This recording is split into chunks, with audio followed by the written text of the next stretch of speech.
자, 오늘 제목을 이렇게 정해봤습니다. 숨통이 트는 그리스도인이라고 했습니다. 숨통이 트는 그리스도인. 이 스크린 잘 보이십니까? 이 스크린은 영국에 있는 큰 교회, 한 200년 이상 된 교회인데, 요즘 21세기의 교회가 그 술집으로 이렇게 변하는 교회들이 참 많다 하는 그런 이야기를 듣습니다.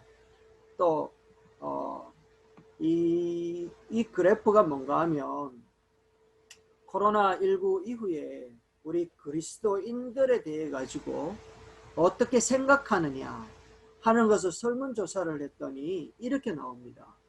이렇게 이제 불교 신자들에게는 온화하다, 또 따뜻하다, 절제한다, 이런 느낌을 많이 받는다 얘기를 하고, 천주교 신자들에게도 비슷하게 그래 나왔는데, 우리 개신교 기독교인들한테는 이렇게 대답이 많이 나옵니다.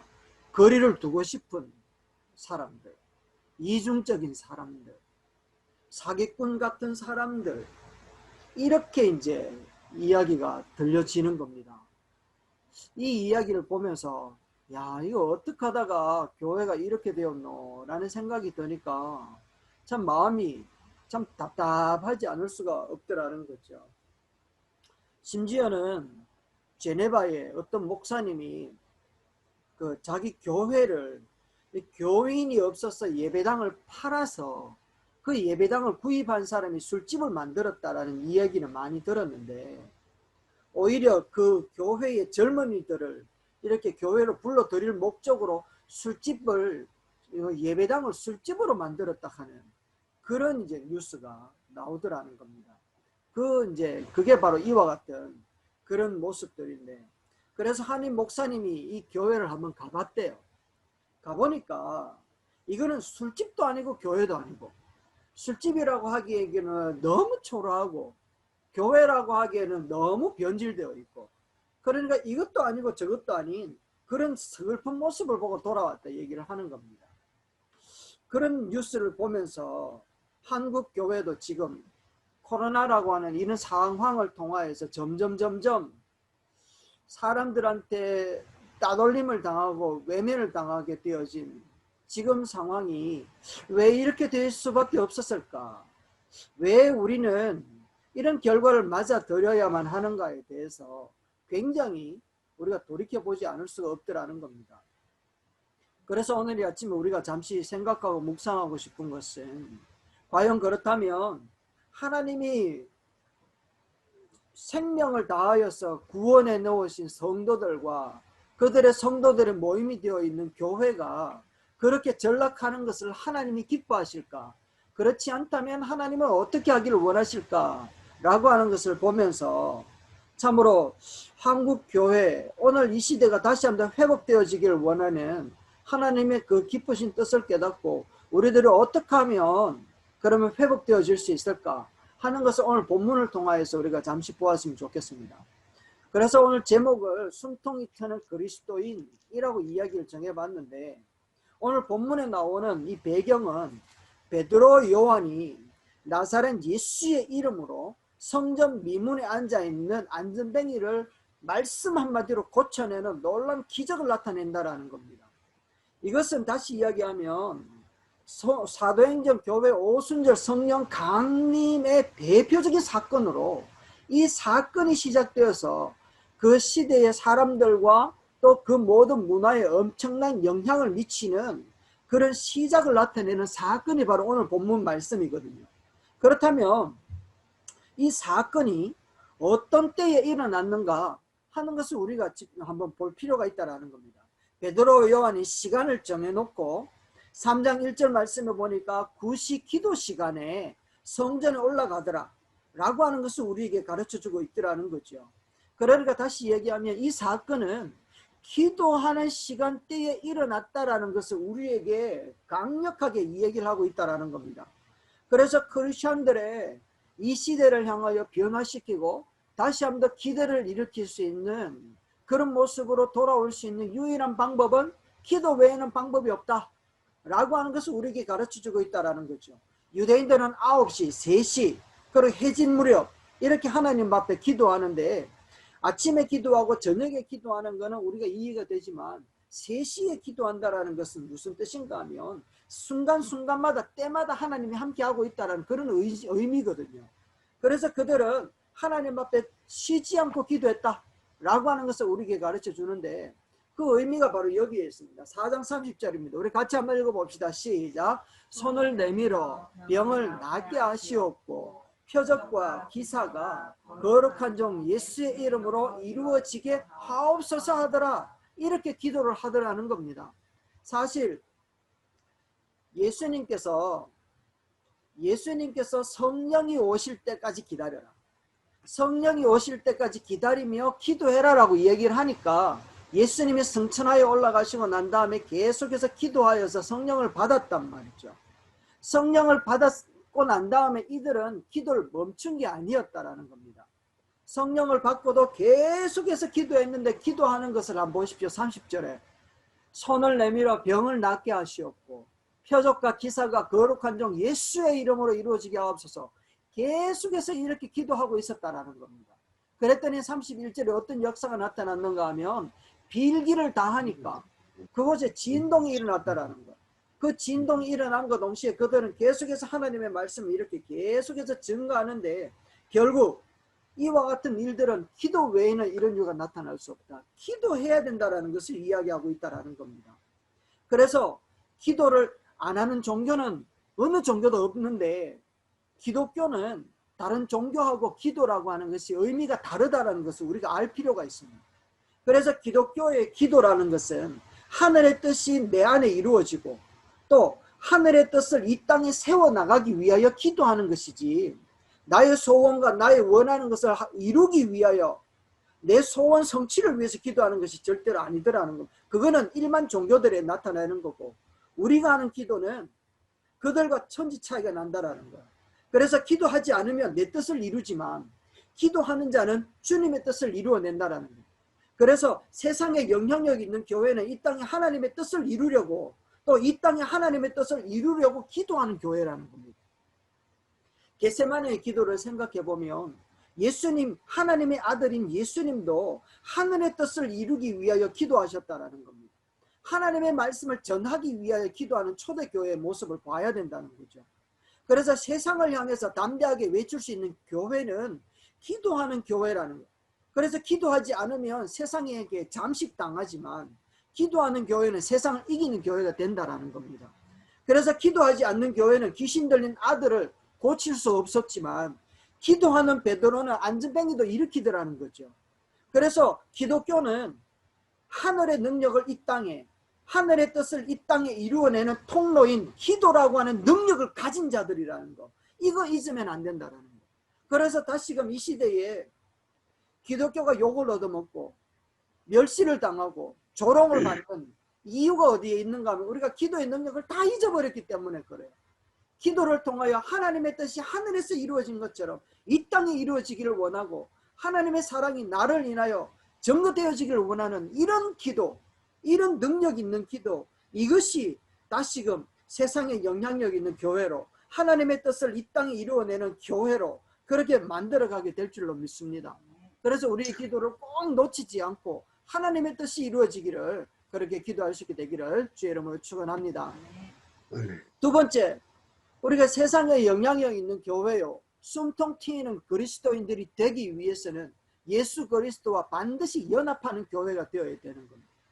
3장 6절 말씀에 보면 베드로가 이렇게 이야기를 합니다. 은과 금은 내게 없다. 그건 니도 알고 나도 알고 우리 다 안다.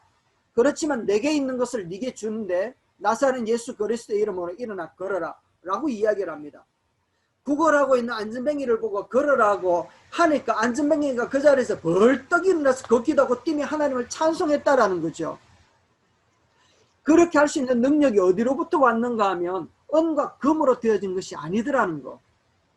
무엇으로 되어졌는가 하면 내 안에 있는 그리스도, 이것을 내게 준다라고 했다라는 거. 이것을 다시 이야기를 하면, 세상은 은과 금 이야기로 가득하여져 있지 않습니까?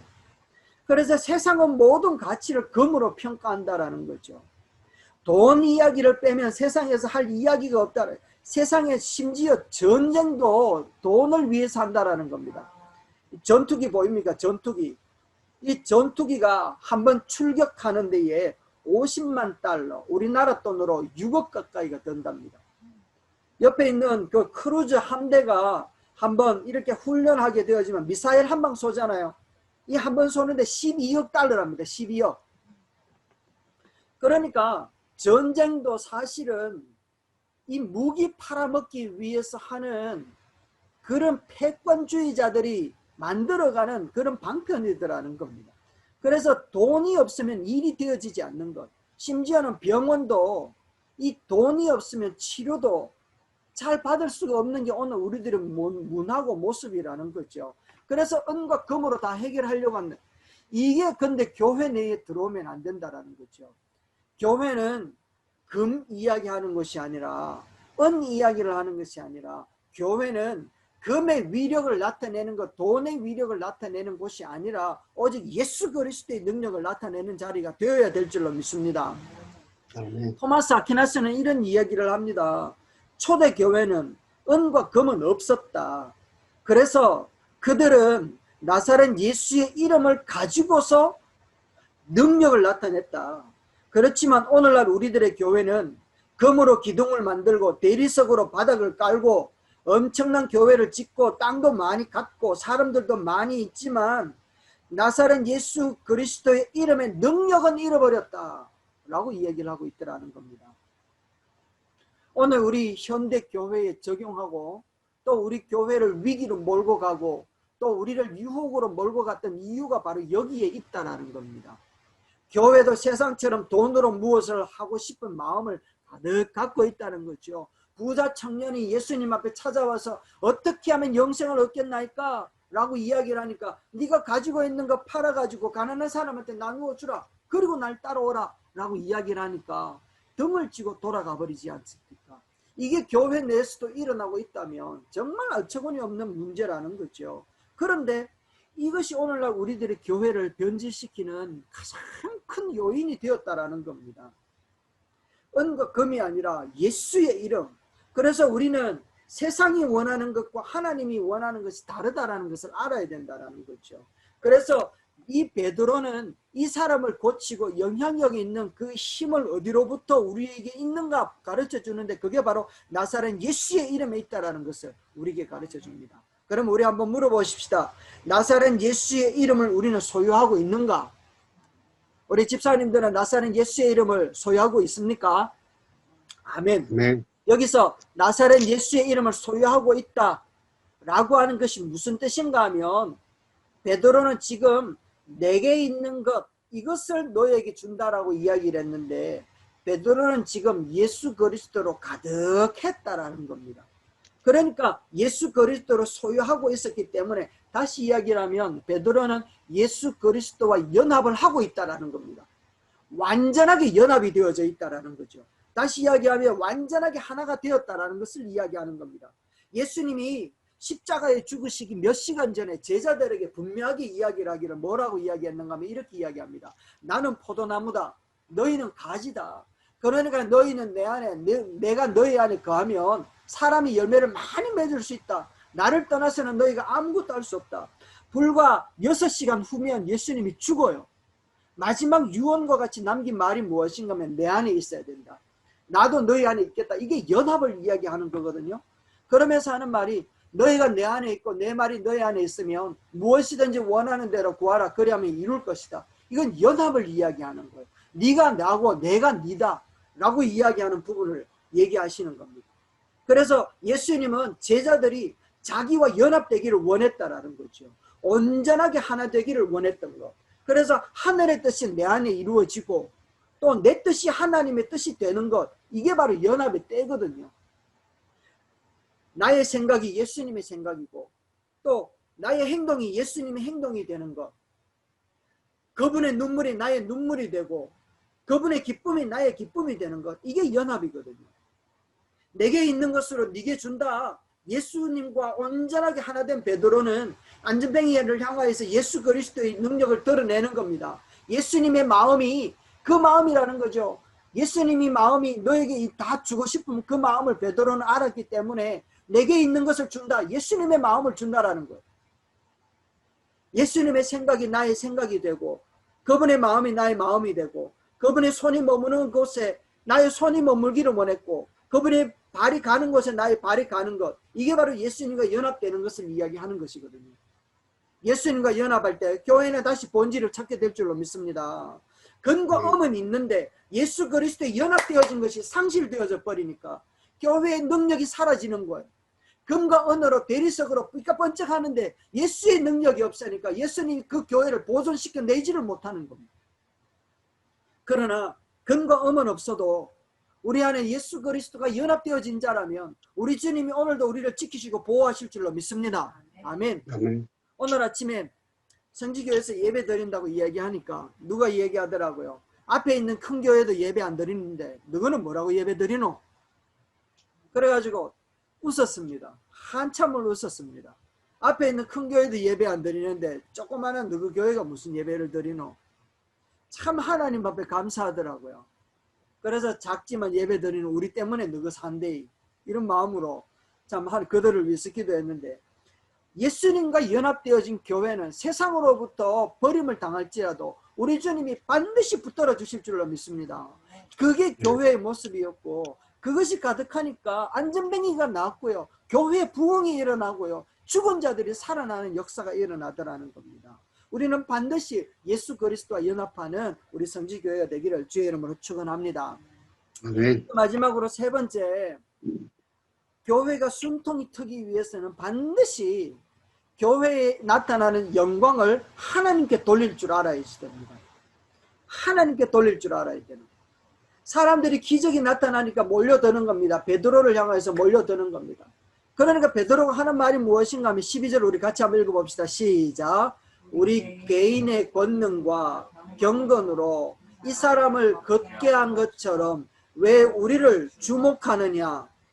베드로가 지금 모인 사람들 앞에 이렇게 이야기를 하는 거, 왜 우리에게 주목하노? 이 일이 왜 놀랍게 여기느냐? 이것은 내가 한 게 아니다라고 이야기하는 겁니다.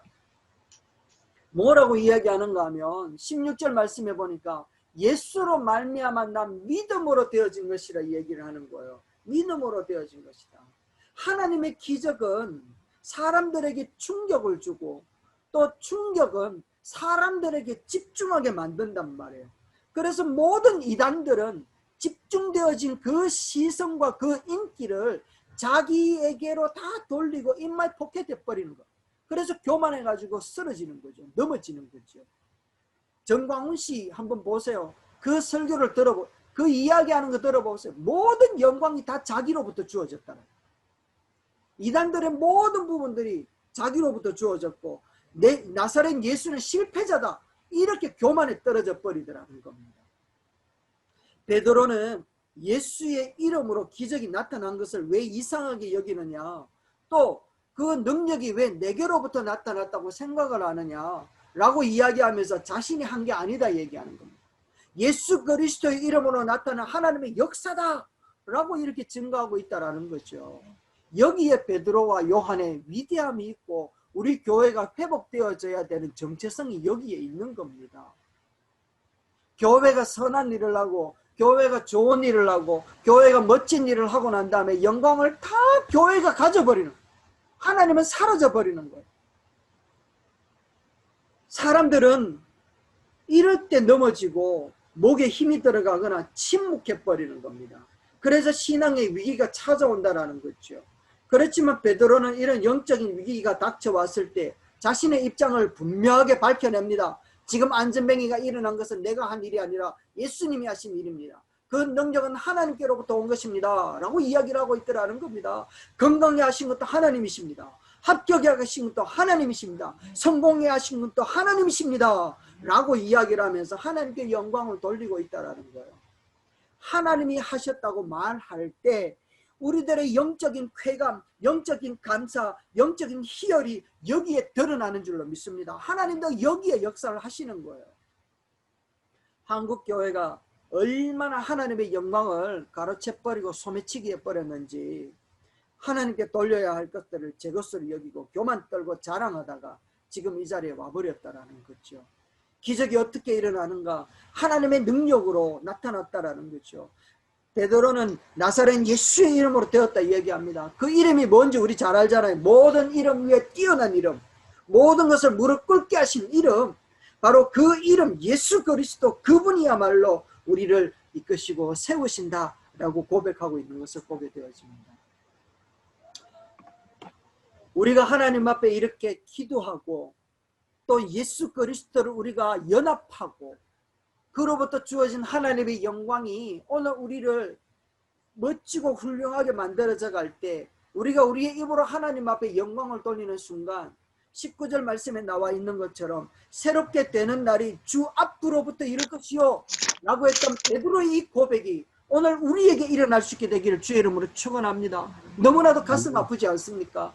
정말 순교자의 피가 흘러왔던 한국 교회가, 정말 수많은 사람들이 목숨을 지키면서 지켜왔던 이 교회와 복음들이 우리에게 와가 훼손되어지고 손가락질 받고 있고 복음이 무시당하고 있고 복음이 외톨이가 되어 있다라는, 반도라고 하는 영화도 보니까 3면으로 다 갇혀져 있고 위로는 북한으로 갇혀 있는 것처럼 이제는 복음이라고 하는 것이 완전히 초토화되어져 가고 있는 이때에 새롭게 되는 날이 주 앞으로 이를 것이다 라고 고백하였던 이 베드로의 고백이 오늘 우리 성지교회에서 기도하고 주님과 연합하고 모든 영광을 주님 앞에 돌려드릴 때 유쾌하게 되는 날이 반드시 우리 가운데 일어나게 될 줄로 믿습니다. 한국교회의 회복의 역사가 여기에 있는 줄로 믿습니다.